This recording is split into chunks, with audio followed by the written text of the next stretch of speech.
Блин, девочки, весь Бишкек на ика. Даже эта Шаикова туда добралась. Лежать бы сейчас на Иссыкуле, на шезлонге, в левой руке смузи, в правой руке кальян со вкусом дыни. Почему именно дыни? Манго лучше. Не, давай дыню. Ой, а дыни приторные и воняет. Давай манго закажем. Не, давай дыню. Давай манго. Қыздар, жөтелелек атаңардың кересін талашасыңар ғой. На Иссыкуль же хочется, Гуля. Ты же была на Иссыкуле с парнем? Ой, с парнем это совсем другое. Это не считается. Не считается болса чалбайсыңар варианттарға. У меня же Рина есть. Рина, парень с 2001 года рождения. Ну, он подкатывает ко мне. 2001 подкат беріп отауы. Азыркы малектор карастарға асылып жаман смелый ғой. Гуля, зато они такие молодые, энергичные, с ними весело. Да. Ал чай қашықтарды жайнатып алып, не қылауыз, кішіне серьезный вариант жоқ бұл. А у тебя же посерьезней. Кто? Улушка. Улушка? Да, на 570-м ездит. На 570-м? Да.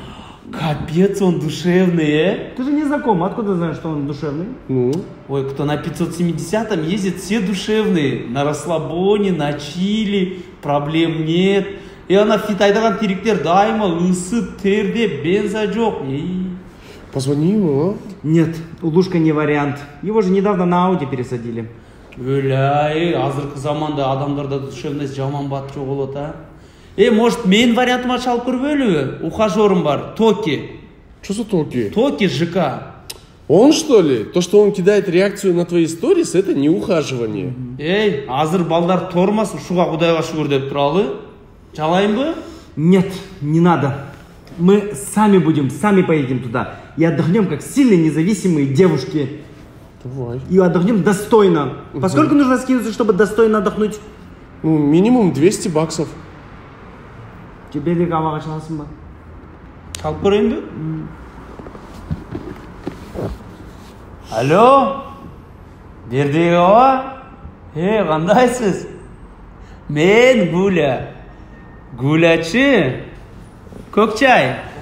Былтырык запивон жоқ қалып, көк чай менен бастырбадық біле. 4 бутылка Кагор. Дәл өзі да. Қандайсыз? Бұйыл мына қыздармен ес алып келелі дедігілі, коттеджіңізді бербейсіз бе 2-3 күнге? Бош емес пе? Жана трехместный номерлеріңіз ше? Алар да бош емес пе? Былтырқыдай ona повар ежелеріңер жаныңа жатсақ болуы? Подвалда. Все анда броньдап қойыңыз, бұйыл да ес алып кетелі. Жоқ, бұйыл дурковать етпейіз, достойно ес алауыз, а? Все, давайте. Все, поехали. Опять картошку чистить будем. Зато со смузи на руках. А кальян тогда с манго. Нет, с дыней. Кубарем на танцпол летит бомба. Чик-чик.